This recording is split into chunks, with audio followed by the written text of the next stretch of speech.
If you ask a speedrunner about the thing they hate most when speedrunning, you will get various answers. Some people hate RNG, which involves random patterns in the game, while others dislike frame-perfect tricks that requires extremely precise inputs down to the frame. For me, if there is one thing that I hate the most, it is the waiting. I find waiting in speedruns abysmal. They are a buzzkill in my opinion. You just sit there with nothing to do until the sequence forcing you to wait is finished so you can continue. To make matters worse, you have to do this every time you do a run. In general, waiting itself is usually fine, but it becomes a hindrance and annoyance, especially if it happens at the start of a game or multiple times throughout the game. Because of this, some speedrunning communities have decided to allow mods or special versions of the game that eliminates waiting times. Take Final Fantasy X as an example. A typical any % speedrun of the game on PC will take approximately 9 hours. However, thanks to a mod called Cutscene Remover, the game can now be completed in around 3 hours. As the name suggests, the mod allows you to skip all the cutscenes, which are unskippable in the original version, saving over 6 hours of time. And as a Metal Gear speedrunner, I often wonder if we could have a speedrun edition of Metal Gear Solid, as the game itself has several long waiting sequences, like the docks, the cell, Meryl's Claymore Walk, the prison, the cargo elevator, and the PAL keycard quest. Usually, waiting doesn't bother me, but after attempting over 10,000 runs in Metal Gear Solid alone, yeah, things enter the territory of not fun at all. Imagine if we could skip all that waiting. Well, that's exactly what BMN did. He released a Speedrun Edition mod for the PC version of Metal Gear Solid. The mod allows you to skip cutscenes, codec calls, all the waiting sequences, and it altered the game in a way that eliminates meaningless backtracking. No more waiting. It is non-stop action from the start of the game until the score screen. So now, with all the waiting eliminated, I asked myself, is it possible to finish the game in less than 20 minutes for the any % category? Although beating the game in less than 20 minutes seems absurd, but guess what? I am happy to say, yes, it is possible.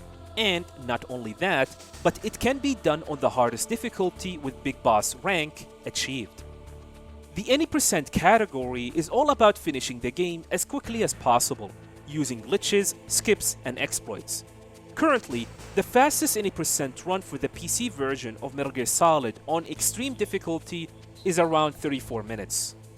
By calculating the time saved from eliminating waiting periods in certain areas of the game, I have concluded that it is possible to shave off an extra 15 minutes. This would allow us to finish the game in under 20 minutes for the any % extreme category. In this video, I'm going to show you how. However, before I dive into the explanation, I want to clarify one thing. The mod is still a work in progress. There are some issues with it that need to be addressed. If you want to give the mod a try for yourself, I will provide a link in the description down below. Alright, let's get started. We start the game at the dock and suddenly you hear the elevator coming down. Usually, you have to wait for at least 2 minutes until the elevator comes down. But with this mod, we do not need to. There is a guard in front of me, so the moment I see the CG artist text appear on the screen, I move, flip the guard, and head straight for the elevator, carefully avoiding the guard in front of it. Keep in mind, with this mod, there are no cutscenes or codec calls to slow us down. We continue through the heliport, and I intentionally get spotted by the searchlight. I grab the chaff grenade and move forward. Here, I weave between bullets while approaching the guard, flip him, and immediately enter the air vent. Coming up next is a mandatory codec call, but thanks to the mod, all mandatory codec calls are now optional, meaning you won't be forced to stop and answer them. Since we are aiming for the Big Boss rank, here are the requirements. You need to beat the game in under 3 hours with the 0 continues, a maximum of 25 kills, consuming no more than 1 ration, and triggering no more than 4 alerts. 3 of the alerts are mandatory, and the 4th is optional. We took the optional alert at the heliport to grab the chaff grenade and save about 7 seconds in the run.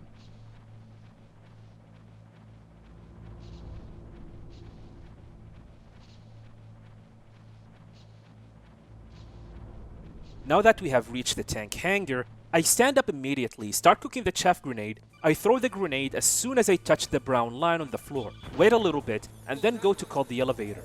The chaff grenade will distract the guard and move him out of the way, giving me a safe passage to the elevator. Heading down to B1, we're about to pull off the biggest skip in the game, the vent clip. I enter the vent backwards, go to first person view, look up, let go, and stand up immediately. This allows me to clip through the wall. I then navigate out of bounds and hit the trigger that takes me to the torture room. Thanks to the mod, there's no waiting here. Arakan shows up immediately and gives us the items we need. I position myself near the door, lay down, and use the ketchup. Now we wait for Johnny.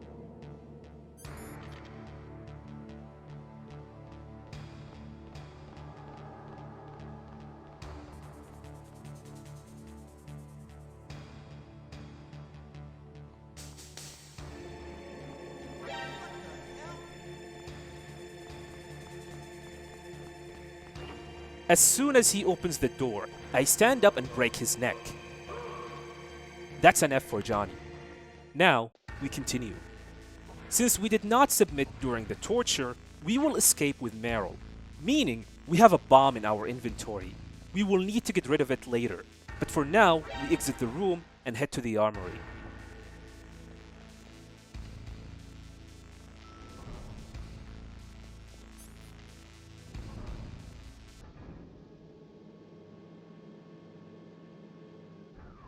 Once we make it to the armory, I exit the elevator, flip the guard in front of me, and head straight to the room where the PSG-1 is stored. Inside, I carefully navigate through the lasers, grab the PSG-1, and immediately initiate something called GME, which allows me to pass through the lasers without getting detected. I move to the right, approach the guard, and punch kick him, and then head back to the elevator and return to the first floor. GME stands for God Mode Exploit. It is triggered by using the PSG-1 in a combination with another weapon via the weapon hotkey on the keyboard. If you equip the PSG-1 and quickly switch to another weapon during the animation, you enter an invincibility mode where nothing can damage you.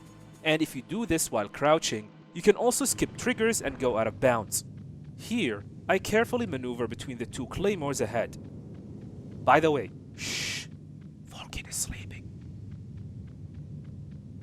I grab the two grenade packs and make my way to the nuclear building.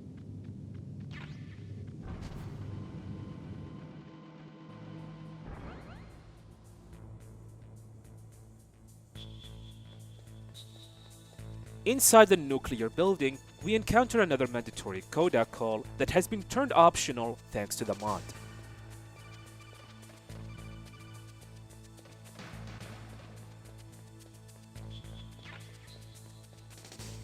I head to the second floor, wait for the guard in front of me to turn around, sneak behind him, and flip him.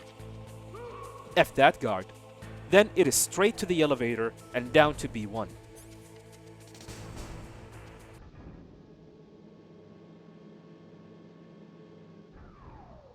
There's nothing important on B1, so we head straight to the commander's room.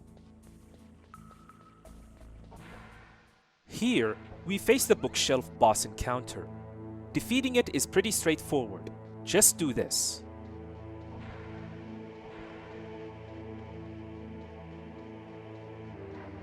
Now, it's time to break the game even more. I initiate God Mode Exploit, go out of bounds, and move straight down right through the void. This will loop the screen and brings me directly to the gate for the underground passage.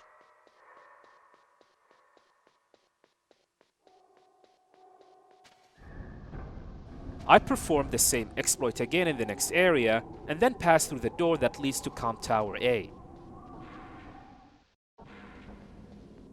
Inside Comm Tower A, I cook a grenade at a precise moment and throw it just as the door opens. This triggers an early alert and skips the cutscenes where two guards appear behind you. I pick up the stun grenade and start the climb. I use a stun grenade to stun the 2 guards that spawned behind me, which give me some extra distance. We keep climbing until we reach the 6th floor. There's a guard in front of us, so I move in a specific way to avoid getting shot, then flip him, and then we throw another stun grenade. Now, the boba skip is coming up. This is a 50-50 skip. I position myself next to the door at a very specific angle, cook the chaff grenade, and...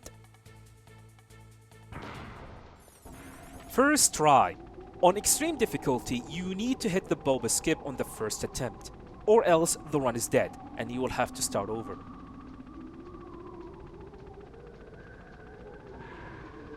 We pick up the stinger and head to Tower B.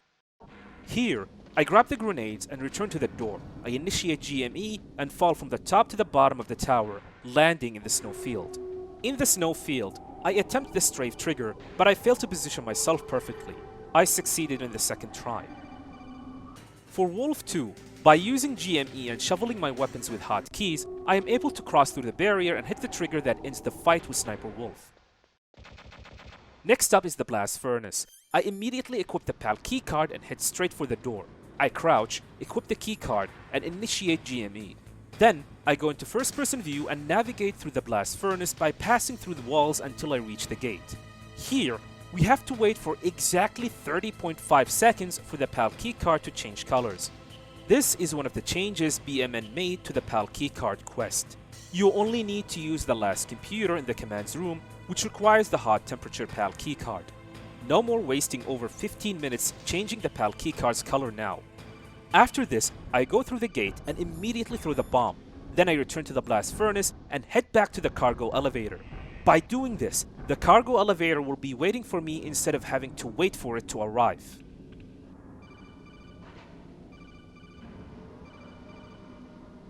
I use GME here and kick the guard off the platform, and I toss the others as well.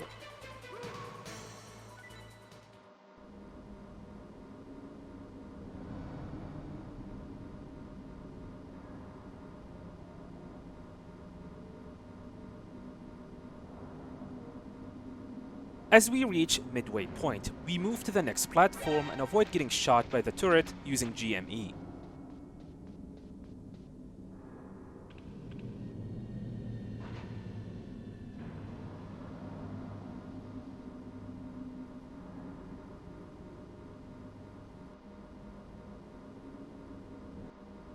Here, you can see how the waiting segment for the cargo elevator has been cut, transitioning immediately to the front of the warehouse.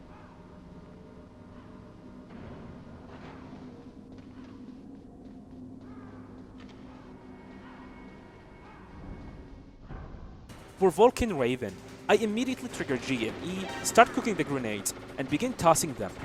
Thanks to GME, I am completely invincible. He will never be able to damage me. However, it is crucial to time your grenade's tosses carefully. If you throw a grenade too early, it will explode during Raven's invincibility frames, wasting both ammo and time.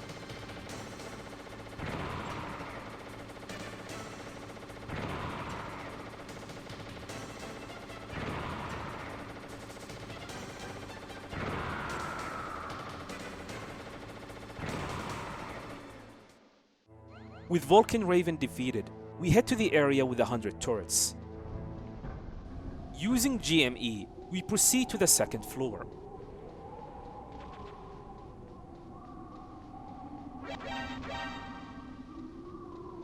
Grab the Stinger ammo, then go back.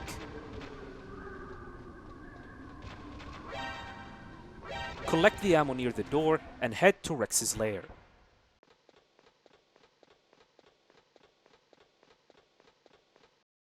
We are now at the final area of the game, just 10 minutes into the run. Here, I answer the Kodak call from Arakan, which registers his frequency in my Kodak. You will see why soon enough. Now, I climb to the top.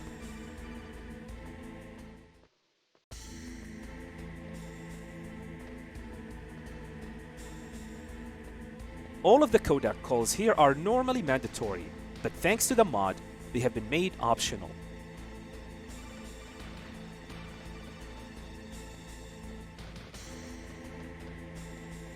I silence my footsteps by equipping and unequipping my weapon.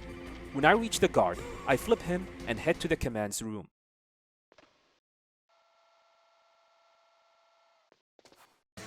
After a short cutscene, I flip the guard and descend to the bottom, where the game's biggest random elements happen, the rat RNG. Essentially, if you triggered fewer than 10 alerts during a run, a rat will eat the PAL keycard. You will have to track it down and kill it to retrieve the keycard. The challenge is that the rat's location is randomized, and there's no way to predict where it will show up. Ideally, we want it to be near the drainage ditch, but as I mentioned, it is random.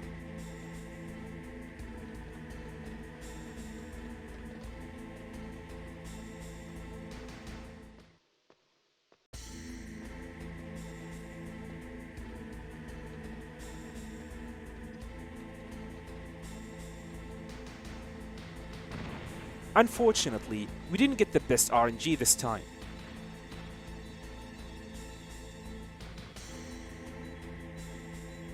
But the rat appeared just 5 seconds late, which is quite decent. We grab the PAL keycard and return to the commands room.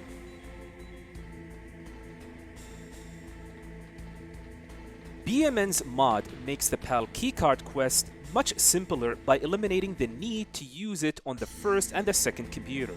So now you only need to use it on the final computer to complete the quest. This is a huge relief for the Metal Gear speedrunners, as we have been trying to find a way to skip this quest for years without success. There's even a bounty for it.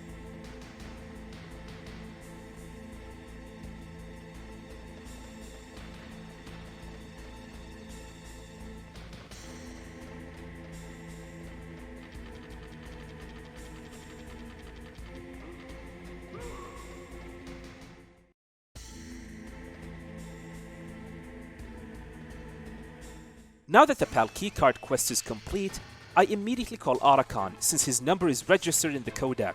If his number wasn't registered, I would have to input it manually, which would waste time. Now, we wait for him to call back.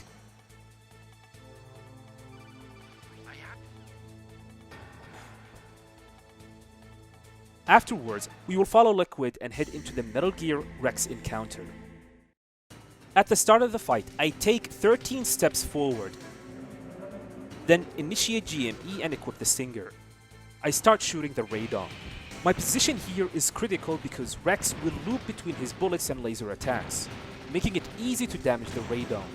It is also important to wait slightly after each Stinger shot, as Rex has invincibility frames. In Phase 2, I move forward until Rex shoots me. Then I use GME and begin firing the Stinger again. I keep this until the fight is over. On extreme difficulty, Rex takes 18 missiles, 9 in each phase, so we barely have enough ammo, and I need to make every shot count.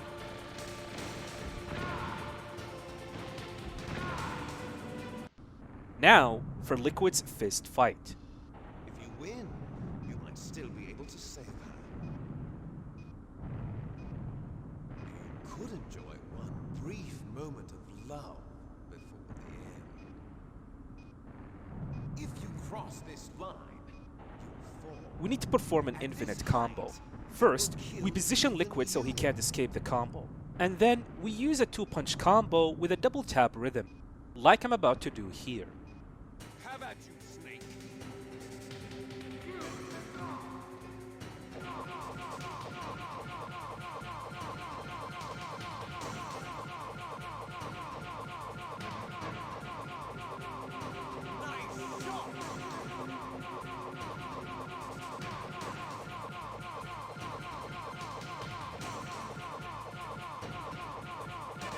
Once Liquid's health is depleted, I finish the combo and kick him off the platform. Hurry! Now for the escape sequence. And hey, look, it's Meryl.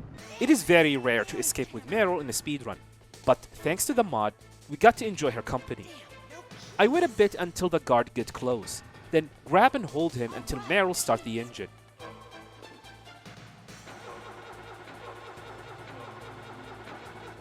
We hop in and shoot the barrels.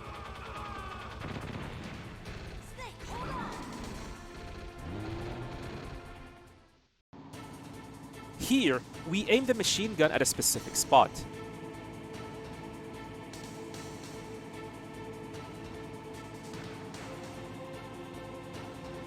Once we reach the first checkpoint, I shoot the barrel and immediately turn left to shoot the other one. Then, like before, we aim the machine gun at this specific spot.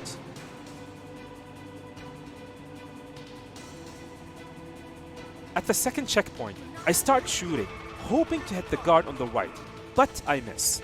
So, I finish off the guard on the left, then the one on the right, and finally the one in the middle. Each guard takes 7 shots on extreme difficulty, so I have to be careful and keep track of how many shots I have fired at each guard. After the second checkpoint, it is time for the final encounter with Liquid.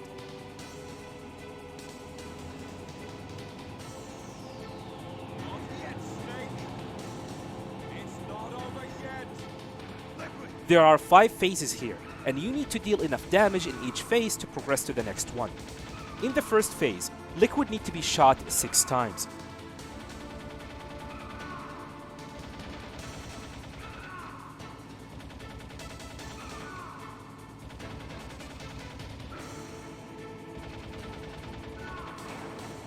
For the next phase, I aim at a specific spot on Liquid's Jeep.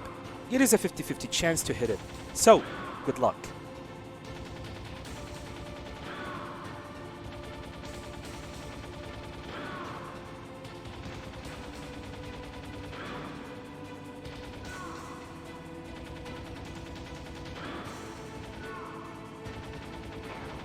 This phase is similar to the first, but you only need 5 shots to move on to the next phase.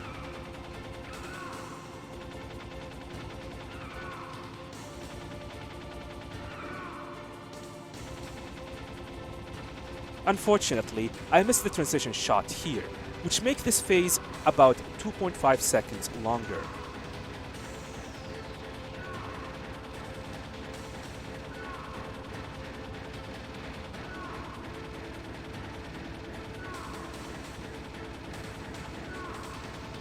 In the final phase, I just aim at Liquid and shoot.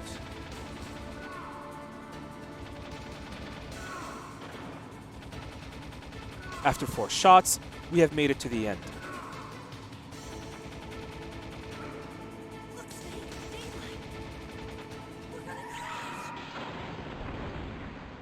And just like that, we have successfully beaten the game in under 20 minutes. Of course, it is possible to push the time even lower.